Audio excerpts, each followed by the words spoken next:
백만 개미 투자자를 위한 이기는 습관. 안녕하세요, 백만대군 주식TV입니다. 오늘은 네페스 아크에 대해서 좀 말씀을 드릴까 합니다.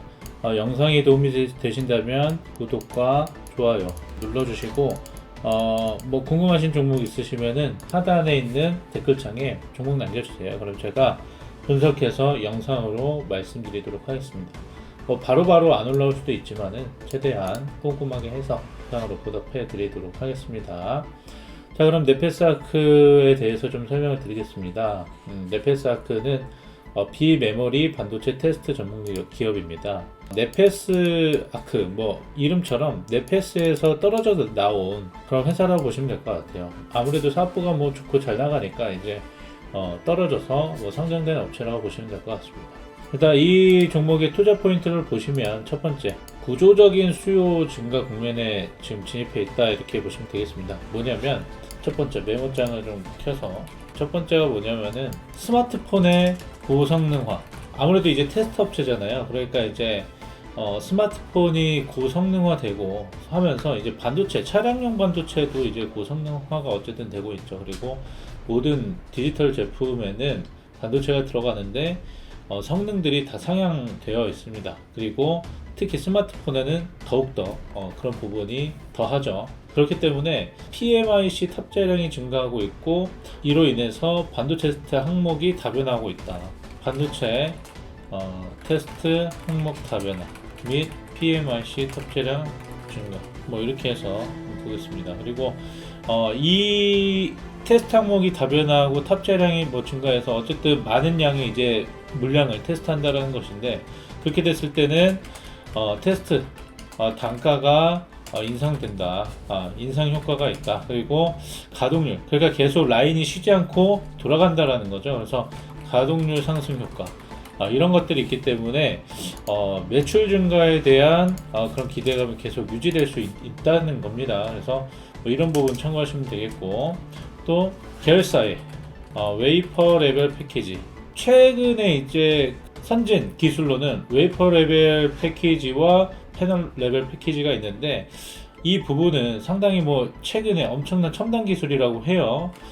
웨이퍼 레벨 패키지, 패널 레벨 패키지인데, 뭐냐면은 웨이퍼 레벨에서 패키지를 하느냐, 이 패널 PCB를 하지 않고 패키지를 하느냐, 이 차이라고 합니다. 그래서 이게 굉장히 첨단 기술이고, 그 선도하는 이런 반도체 그 업체에서는 상당히 기술을 요하는 그런 이제 첨단 기술이라고 합니다. 그림 하나를 보여드리겠습니다. 그림 하나 보여드리면 펜아웃과 펜인 패키지가 있죠. 펜아웃 패키지와 펜인 패키지가 있습니다. 펜인은 뭐냐면은 그만큼 이제 PCB 안에서 패키지를 하기 때문에 이만큼의 이제 크기가 소요가 되죠. 소형화하는데 좀 더 크기를 작게 만드는데 조금 더 이제 불편함이 있죠. 하지만 펜아웃, 이 PCB를 없애고 이렇게 구리로 어떻게 한다고 하는데, 그건 제가 반도체 전문가가 아니라서 정확하게는 모르겠습니다만은 그림으로써 어느 정도 이해를 하고 넘어가시면 좋을 것 같아요. 아무튼 이러한 이제 펜아웃, PCB를 없앰으로써 수용화가 가능하고, 이러기 때문에 더 많은 반도체들이 들어갈 수 있다라는 거죠. 그렇기 때문에 상당히 좀 최고의 기술을 요하는 그런 부분이라고 보시면 될 것 같습니다.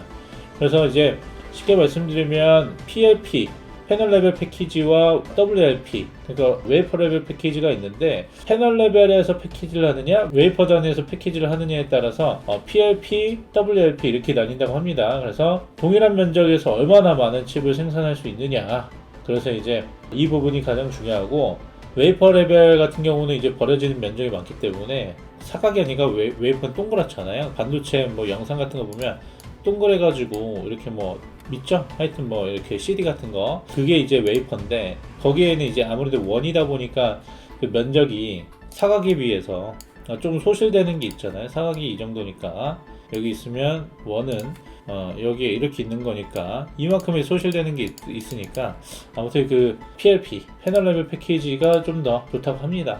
아무튼 이제 이런 부분이 있는데, 이런 투자 포인트, 스마트폰의 고성능화, 그리고 계열사의 웨이퍼 레벨 패키지, 패널 레벨 패키지, 이런 첨단 패키지 기술에 기반한 글로벌 신규 고객사 확보. 이게 뭐냐면은 넷패스를 따라간단 말이에요. 어쨌든 넷패스를 따라가기 때문에 넷패스 자체가 삼성전자라든가 뭐 글로벌 기업들의 그런 물량들을 수주를 했어요. 그래서 그 넷패스를 따라가기 때문에 이 테스트는 넷패스의 그런 수주 물량을 무조건 따라간다고 보시면 될 것 같아요. 그래서 글로벌 신규 고객사를 확보함으로써 22년에는 테스트 단가 인상을 한다고 했죠. 이 효과가 있다고 말씀드렸죠. 그래서 물량 증가로 직접적인 수혜가 전망된다. 이렇게 보시면 될 것 같습니다. 그래서 테스트 단가 인상 효과 그리고 가동률 상승 효과도 있는데 물량까지 뭐 증가하기 때문에 물량 증가가 곧 뭐예요? 가동률 상승 효과가 있다. 그래서 라인이 그 공정 라인이 쉬지 않고 좀 돌아갈 수 있고 꽉 차 있는 그런 쉬지 않고 돌아갈 수 있는 그런 부분으로 지금 돌아섰다 이렇게 보시면 될 것 같습니다. 그래서 이제 22년부터 이게 21년에 투자를 했거든요. 설비에 투자를 했다. 그래서 22년부터는 투자 설비의 본격 가동 시작.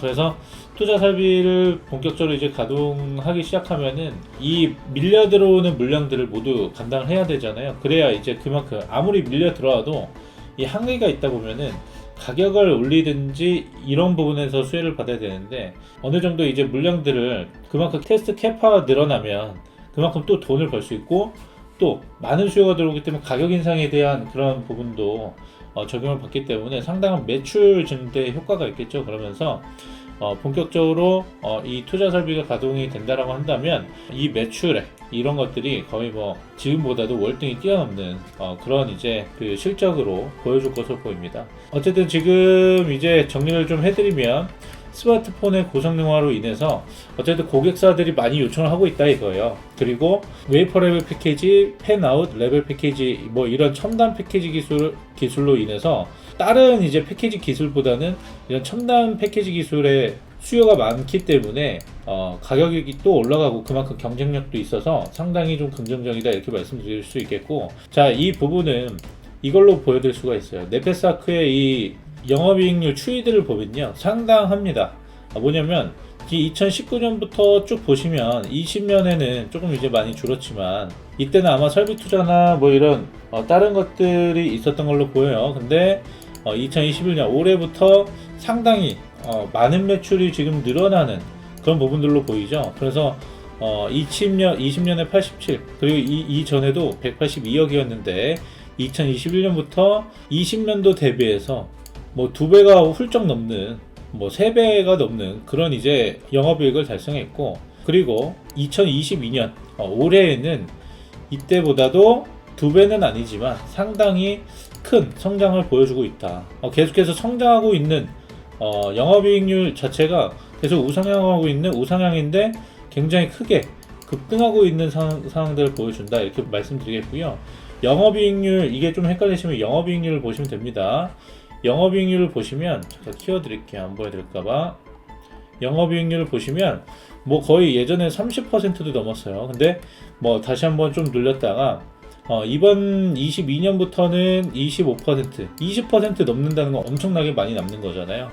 그리고 다시 21, 22, 23, 23년도에는 얼마예요? 30% 영업이익률이 무려 진단키트 뭐 옛날 코로나 시대 때 뭐 진단키트 파는 것도 아니고 30%를 넘는 그런 영업이익률을 회복한다 라고 보시면 될 것 같습니다. 그래서 상당히 이 확 늘었다가 확 증가했다 사람이 줄어드는 게 아니고 경쟁력을 계속 확보하면서 지금 가고 있다라는 거죠. 그래서 이 넷패스아크에 대한 기대감이 엄청 좋아지고 있다라고 보시면 되겠고, 차트에서도 볼 수가 있습니다. 넷패스아크 물적 분할해 가지고 상장한 다음에 많이 올라갔어요. 이 가격 35,000원 선에서 뭐 62,000원까지 갔으니까 사실 많이 올라간 거죠. 근데 조정을 받고 계속해서 박스권에 지금 놓여져 있었거든요. 근데 최근에 왜 주목할 만하냐면은 이때 기대감이 많이 있었기 때문에, 또 신규 상장 주였기 때문에 거래량이 많이 있었습니다. 하지만 조정을 받고 이런 이제 박스권 상태에 놓여져 있으면서 거래량이 상당히 지금 없는데 9월 달부터 해서 조금씩 거래량이 늘고 있는 거 보이시죠? 그리고 최근에 요때 대비해서 조금씩 이제 많이 늘어나고 있는 것들 보입니다. 그리고 최근에는 본 크기만 봐도 알 수가 있어요. 본 크기. 자, 보시면 이런 이제 재미없는 거의 뭐 지루한 형태의 이런 봉 크기였다가 이때는 위아래 박스권 그려 나가면서 굉장히 뭐 급등하는 경우도 있고 급락하는 경우도 있고 이렇게 그 매물 소화 과정을 거치는 그런 부분들이 있었다. 그리고 최근에 땡겨 보면은 거래가 조금씩 활발하게 좀 이루어지고 있다라고 보시면 될 것 같습니다. 이전보다. 그리고 그 이평선들이 모인 다음에 최근에는 이평선 자체가 단중장, 그래서 단기평선, 중기평선, 장기평선 모두 다 정배열로 놓여져 있으면서 박스권을 좀 돌파할 수 있는 그 자리에 놓여져 있지 않나 저는 이렇게 보고 있고요.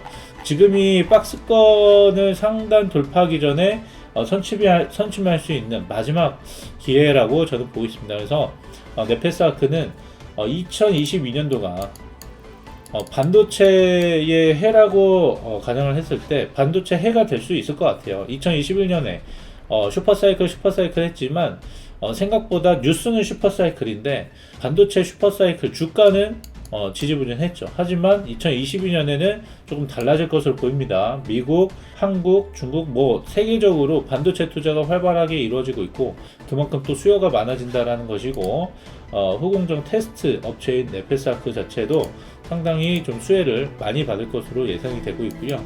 그런 영향들이 2022년도에 부각이 될 수 있다라고 보시면 될 것 같습니다. 그래서 이 종목 지금이 매수 타점, 맥점이라고 보고 있고요. 이 종목 관심 있게 보시고 단기보다는 좀 중장기적으로 가져가시면 좋을 것 같다라는 말씀드리고 저는 오늘 네페스아크 여기서 마치겠고요. 영상이 도움이 되셨다면은 좋아요와 구독 그리고 알람 버튼 추가적으로 궁금하신 점은 하단 댓글창을 통해서 남겨주시면 제가 답변 드리도록 하겠습니다. 감사합니다.